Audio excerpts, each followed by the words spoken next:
दावा आपत्ति का जो खेल है ये बिल्कुल बंद होना चाहिए। रिजल्ट रिलीज हो रहा है उसको भी फेयर तरीके से बताइए, पीजीडीआरडी किसने किया है किसने नहीं किया। 12 प्रश्नों का विलोपन क्यों किया गया, ये बहुत बड़ा सवाल है। इसके पहले भी हमने खिलेश सर और हम दोनों ने मिलकर एक वीडियो बनाई। दावा आपत्ति के खेल से आजादी चाहिए, ये गलत प्रश्न जो दे रहे हो। नमस्कार, जय जोहार, जय छत्तीसगढ़। जैसे आप सभी को पता है कि पिछले कुछ दिन में एडीओ का जो रिजल्ट आया उसको लेकर बहुत सारे बच्चे आक्रोशित हैं, शिक्षकगण भी हैं और तमाम जितने भी हम लोगों से जुड़े हुए जितने भी आपके चाहे एजुकेशन से रिलेटेड हो, इंस्टीट्यूट से रिलेटेड हो, सभी के मन में एक ही सवाल है कि 12 प्रश्नों का विलोपन क्यों किया गया। ये बहुत बड़ा सवाल है। इसके पहले भी हमने खिलेश सर और हम दोनों ने मिलकर एक वीडियो बनाया था जिसमें हमने कहा था कि दावा आपत्ति का जो खेल है ये बिल्कुल बंद होना चाहिए। 99 नहीं, आपको पूरे 100 क्वेश्चन सही देने होंगे, क्योंकि एक प्रश्न जो है वो रैंकिंग यहां से ऊपर से नीचे बिल्कुल ये कर सकता है और इसका जो सीधा सीधा जो प्रभाव पड़ता है सालों की मेहनत कर रहा जो विद्यार्थी होता है, जो बच्चा होता है, उसके जिंदगी पर पड़ता है, उसके लाइफ पर पड़ता है, उसके मानसिक क्षेत्र पर, हर किसी पर उसका प्रभाव पड़ता है। खिलेश सर क्या कहना चाहेंगे? सबसे पहले तो आज़ादी के पर्व की सबको बधाई हो। बढ़िया तरीके से पूरे छत्तीसगढ़ में धूमधाम से मनाया गया, बट बहुत सारे लोगों के चेहरे पर निराशा रही। निराशा ये कि उनको भी आज़ादी चाहिए, ये दावा आपत्ति के खेल से आज़ादी चाहिए, ये गलत प्रश्न जो दे रहे हैं उससे आज़ादी चाहिए, फिर जो प्रश्न पहले आंसर जो लिया गया बाद में उसको बदल रहे हैं उससे आज़ादी चाहिए।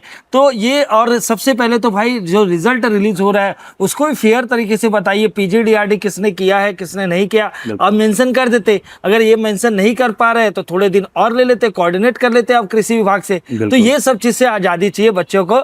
और बाकी सर आपने बहुत महत्वपूर्ण मुद्दे पर बात की। सबसे पहले तो ये कि सर जैसे कुछ एग्जाम्पल रखने चाहिए कि ये कितना खतरनाक हो सकता है।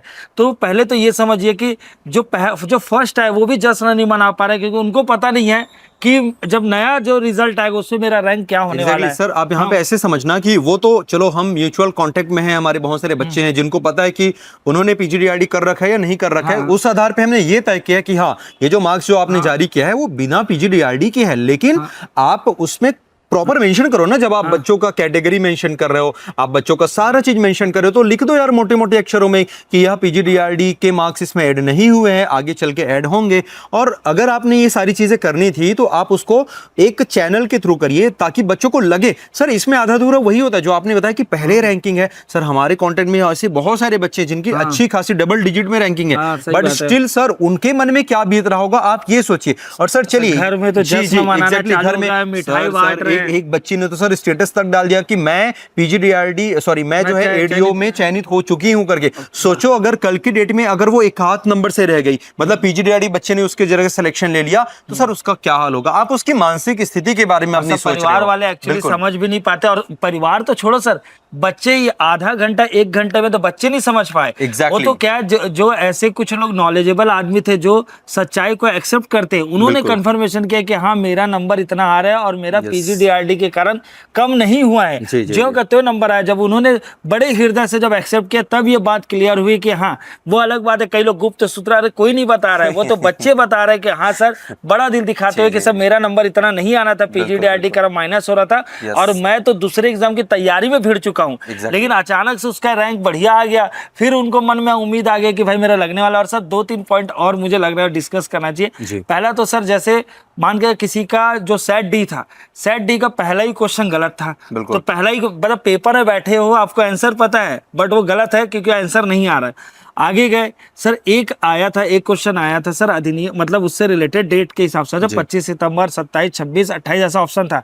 उन्होंने जब 100 अलग अलग योजना का डेट याद किया, उसमें से एक फंसा, उसको विलोपित कर दिए। मतलब 6 योजना को ऑर्डर में मिलाना था। हाँ, वो तो सब बराबर कर दिया। जो बच्चा इतनी तैयारी करके आया, जैसे आपने ये भी बताया कि जो विलोपित हुए प्रश्न है वो ज्यादातर ऐसे सेक्शन के हैं जैसे आजीविका, पंचायती राज, है ना, मतलब सर पंचायती राज, आजीविका, ग्रामीण विकास। डेटा भी रख देता हूँ सर। करेंट अफेयर के 1 क्वेश्चन विलोपित हुए, बिल्कुल इंडियन के 1 क्वेश्चन विलोपित हुए, सीजी के 2 हुए, ठीक है, और हिंदी के 1 भी नहीं हुए। इसका मतलब क्लियर कट है कि उस टाइम जो 4 वर्ग थे स्टूडेंट के, एक थे एडीआई वाले, एक थे सीजीपीएससी मेंस वाले, एक थे एसएससी रेलवे वाले और एक थे एडीओ वाले। एडीओ का कोई भी क्वेश्चन यहाँ तो नहीं था, ठीक है, लेकिन एडीओ का जो 2 पोर्शन था वहां से जो कठिन क्वेश्चन थे, ठीक है, जिसमें बच्चों को पढ़ के जाना था वो विलोपित कर दिया।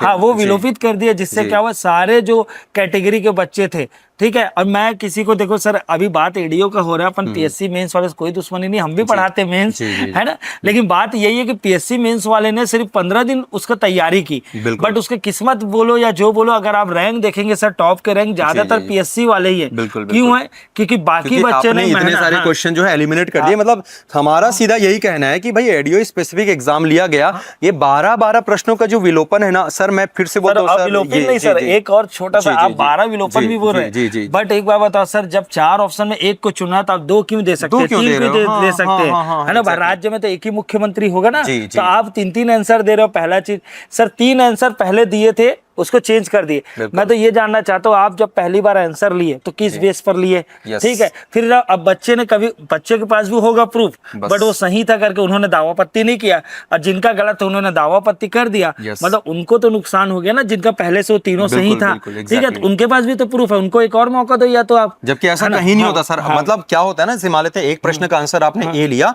और वो हमको लगा कि भाई मैंने ए मारा था और वो लगा कि सही है, ऑब्वियसली आयोग ने आंसर सही लिया है। तो अब किसी बच्चे ने दावापत्ती मारा, आयोग ने आंसर बी ले लिया, तो मेरे जैसा बच्चा जिसको लग रहा था कि ए ही सही आंसर है, अब मैं कैसे क्लेम करूं, क्योंकि वो तो सेकंड करवाता नहीं है। तो इसीलिए कोर्ट जाएगा कि अमीन पटवारी की तैयारी करेगा सीजीपीएससी का।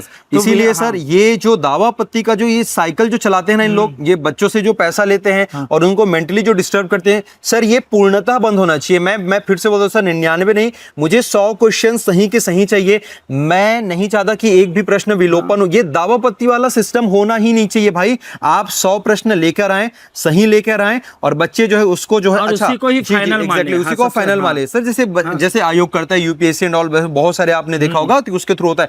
ये सारी चीजें सर एकदम सरासर बिल्कुल बंद होना चाहिए। कितने बच्चे जो है जो इस बात से सहमत हैं, वो आप जरूर कमेंट करें। इसको आवाज को आप अपनी आवाज बनाएं सर। इसको लेकर हमको एक जो है आंदोलन छेड़ना पड़ेगा, क्योंकि बहुत गलत हो रहा है बच्चों के साथ। सर आप देखो, हम लोग शिक्षक हैं, हम लोग भाई कोई पॉलिटिकल पार्टी तो है नहीं कि रोड में उतर के हम लोग चक्का जाम करें, क्योंकि वो किसी और का काम है। जनता ने किसी और को जिम्मेदारी देके रखी, बट हम लोग ऑनलाइन प्लेटफॉर्म में अपनी बात को रख रहे हैं। और जितने भी जो, ऐसा मत सोचो कि जो टॉप 300 आए हैं वो लोग ही इसका मुद्दा उठाए, क्योंकि हमको तो नहीं मिल रहा है। बट आप ध्यान रखिए, जब भाई जब तूफान आता है ना, तो सबका घर भी जाएगा तो आपका भी घर जाएगा। वो कहते हैं ना आज सर, नहीं जब जाएगा, आग लगेगी तो सिर्फ हमारा ही मकान नहीं है भाई, तुम्हारा भी मकान है। वो बेटा आज आपको लग रहा है 2 साल बाद जब आप अच्छे ऊपर रैंक में होंगे, आपके एग्जाम के साथ कुछ जब गलत होगा ना, तब याद आएगा अच्छा कि हाँ सब लोगों ने कहा। अभी जितने लोग टॉप पर आए हैं, 300-400 तक आए, सबको भी इस बात का बुरा लग रहा है। बट इसी जब मुद्दे को हमने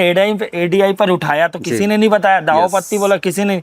तो भाई जितने भी स्टूडेंट, जिसका 2 लाख स्टूडेंट दिए थे, जिसका सबसे लास्ट रैंक आया भी होगा, वो भी इसको शेयर करे, क्योंकि मुझे पता है कि 2 साल बाद आप भी इसी पोजीशन में रहोगे। जब आपका रैंक टॉप 100 में रहेगा, तब आपको भी ऐसे ही खलेगा।